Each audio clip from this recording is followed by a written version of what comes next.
Des dizaines de terroristes tués à Alep, Idlib et Daraa.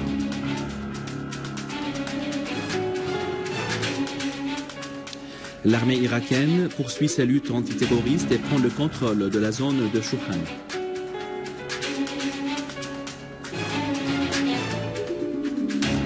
Une troisième intifada est prévue. Les chasseurs de l'occupant mènent des raids sur Gaza.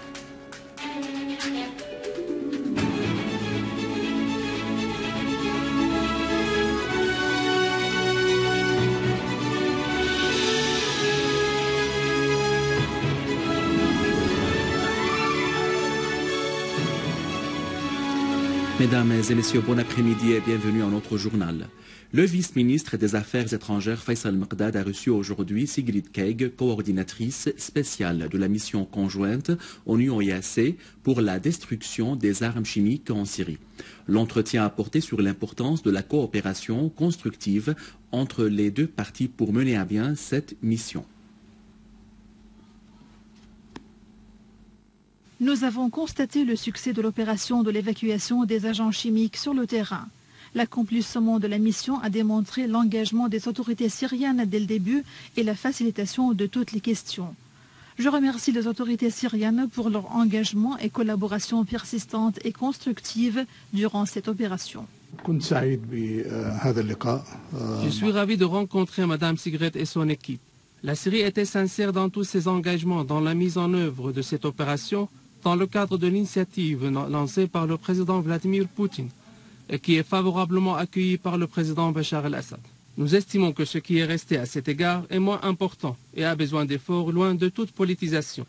J'affirme que les États-Unis et d'autres partis qui œuvrent pour politiser la question de l'évacuation des agents chimiques et pour exécuter des agendas qui n'ont rien à voir avec cette opération endossent la responsabilité du retard de la mise au point de ce qui reste de cette opération. Des unités de l'armée arabe syrienne ont détruit un stock de munitions à Tel Jabin dans la banlieue d'Alep. D'autres unités de l'armée ont abattu de nombreux terroristes et blessé d'autres dans la vieille ville d'Alep, Ash'ar, Zerba, Bayadine, Messelmiya, Koueres, Hader, Kafr Hamra, Tel Kra, Haritan, Zahrat Abd Rabbo Azaz et dans la zone industrielle, détruisant nombre de leurs véhicules. Par ailleurs, les services de sécurité spécialisés ont neutralisé aujourd'hui une voiture piégée garée par des terroristes à proximité des magasins de Qasr, situés dans le quartier Homsiot d'Al-Arman. Dans une déclaration faite à l'agence SAN, une source au sein du gouvernorat de Homs a précisé que les artificiers des services de sécurité ont pu, en coopération avec les habitants, neutraliser une voiture de marque Hyundai bourrée de 400 kg d'explosifs et garée à l'heure de pointe par des terroristes dans le quartier d'Al-Arman.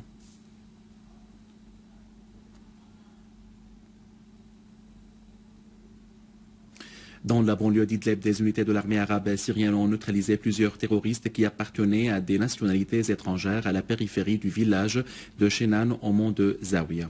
L'armée a également tué et blessé de nombreux terroristes dans la ferme de Haj Hamoud, à Benesh et à Kafr Rouma.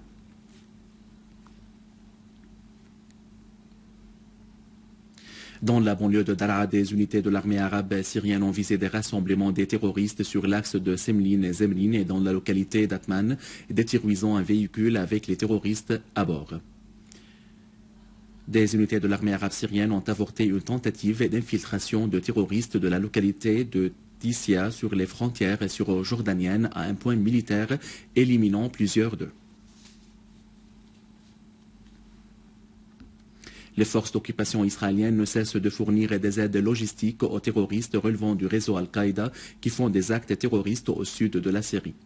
Nombre de ces terroristes blessés dans des affrontements avec l'armée arabe syrienne a été transporté dans l'hôpital Naharia à Hébron en Palestine occupée. Au moins 300 terroristes avaient été hospitalisés dans des hôpitaux sionistes jusqu'à présent. La télévision israélienne avait à maintes reprises rapporté des visites de hauts responsables israéliens, dont le premier ministre israélien Benjamin Netanyahu, aux terroristes blessés.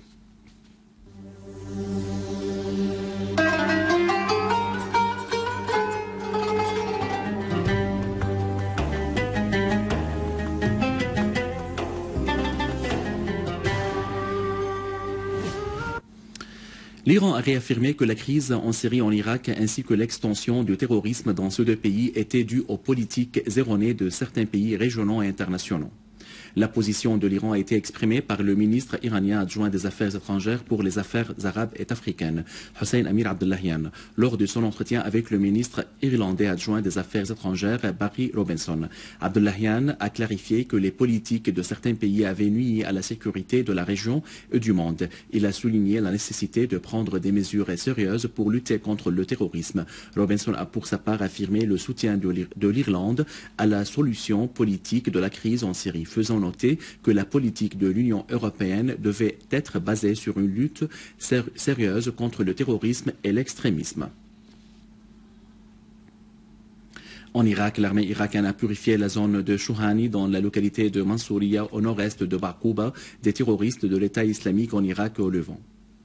A noter que l'armée irakienne avait détruit un camp de terroristes à Mossoul et nombre de véhicules avec les terroristes à bord sur la route de Kirkouk-Tikrit. En Palestine occupée, les autorités israéliennes poursuivent leur agression contre la Cisjordanie et Gaza pour la 3e semaine consécutive. Aujourd'hui, à l'aube, des raids des Israéliens ont visé Beth Lahia et une autre région au nord-ouest de la bande de Gaza. 10 Palestiniens, dont une vieille femme et 3 filles, ont été blessés dans ce bombardement israélien qui a également atteint l'est de Beth Hanoun. D'autre part, le président palestinien Mahmoud Abbas a condamné le crime commis hier par des colons extrémistes qui avaient le feu dans le corps qui avait fait le feu dans le corps du jeune palestinien Mohamed Hossein Aboukhdeir dans le village Shafat à Al-Quds occupé. Ce crime lâche prouve l'atrocité de ces gangs qui ne respectent aucun des normes humanitaires, a dit Abbas. De même, le secrétaire général de l'ONU Ban Ki-moon a condamné ce crime appelant à ce que les autres soient traduits en justice. À la fin de ce journal, je vous rappelle les principaux titres. Des dizaines de terroristes tués à Alep, Idlib et Daraa.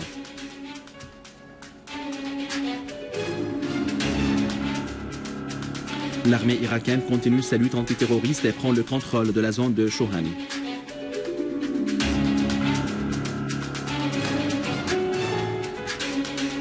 Une 3e intifada est prévue. Les chasseurs de l'occupant mènent des raids sur Gaza.